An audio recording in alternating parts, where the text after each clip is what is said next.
I'm using my number 10 large flat Wilson Bickford signature brush, which is a great brush for this. It holds a really precise chiseled edge. It's a synthetic bristle. Synthetic bristle. It's kind of stiff but resilient enough for the nice soft touch when you want it. On my palette I have cadmium yellow pale, yellow ochre, burnt sienna, titanium white. I'm going to do a yellow rose. I've got some green there if we need it.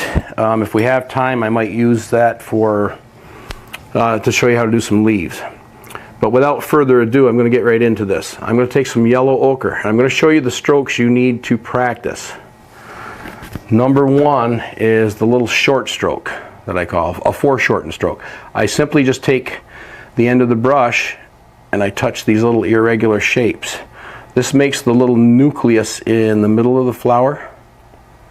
You'll see it in here, right in the very middle. These are the foreshortened petals that are coming right out of the flower at you.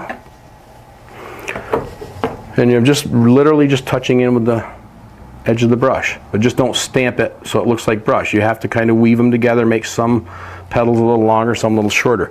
The other one is an eyebrow stroke, which is exactly what it says it is. I press down heavier through the middle of the stroke and come back skinny on the end and the beginning of the stroke, and you get these eyebrow shapes.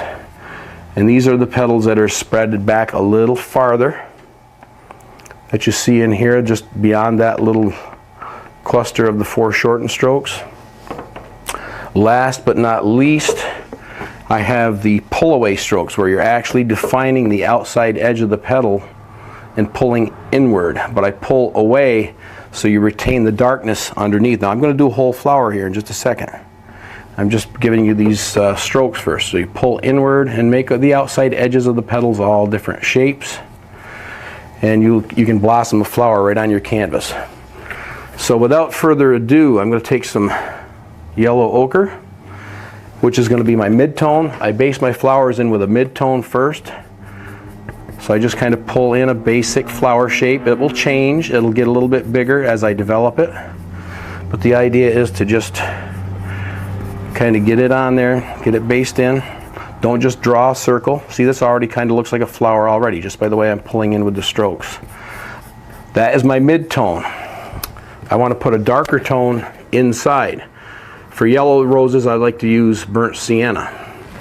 So I'm going to take some burnt sienna, and I'll put that in the center. And notice I'm using an overhand grip, laying it on a little heavier rather than brushing in with the end, which would just kind of mush it around and remove it. One a little darker in the middle. I'm going to wipe this brush off and rinse it out really quick. I have a bucket of thinner here at the ready. I'll wipe that brush off. I'm going to go into cadmium yellow, pale, and a little bit of white. I'm going to come back and re-highlight this momentarily. And I'm going to start doing those strokes that we talked about. In the middle, I'm going to do the little foreshortened stroke where I just kind of touch with the end of the brush. Are you watching? Don't look away. This flower is going to bloom right before your eyes. I put the foreshortened strokes in the center. Go around for a little ways, not out too far. Those are the ones that are clustered up tightly. I'm going to start doing some of the eyebrow strokes.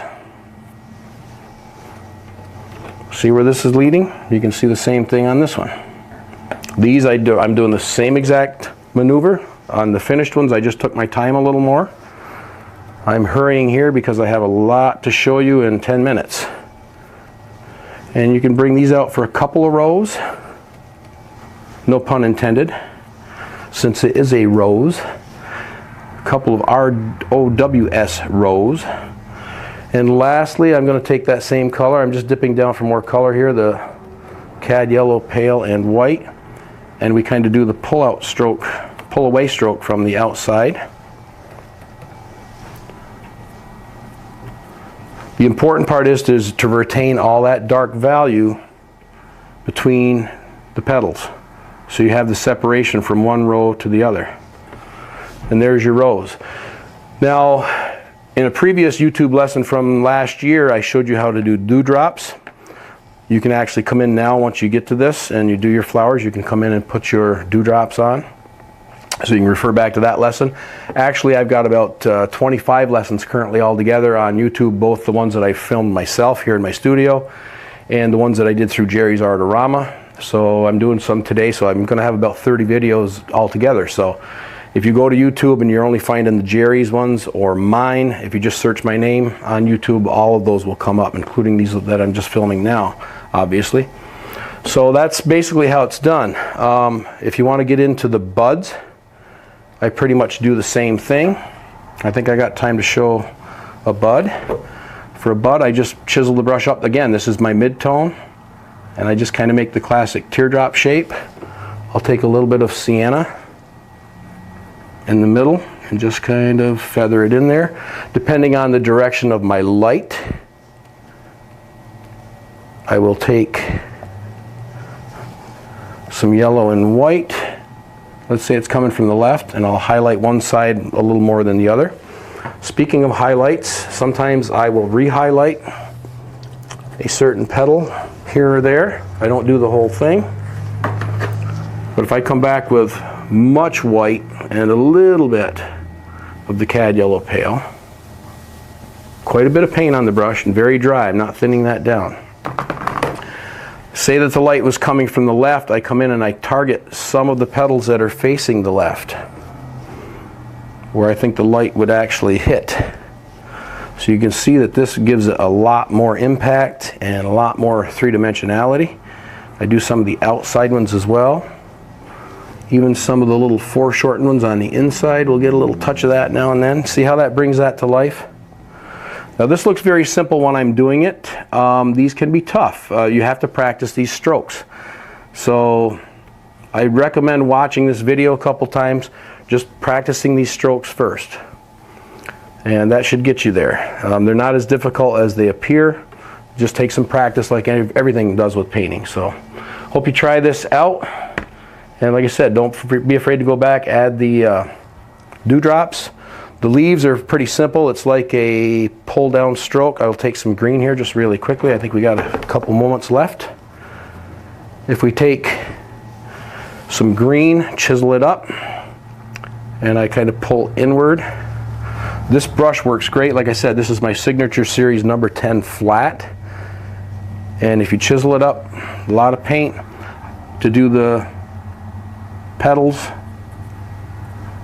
or the leaves rather, excuse me, I kind of pull out, and it's just a stroke that I'm putting more pressure through the middle of the stroke, almost like my eyebrow stroke that I did for the other part of the flower. Now obviously I would tone this green down if I was using it in an actual painting. I'm just using straight sap green and white here.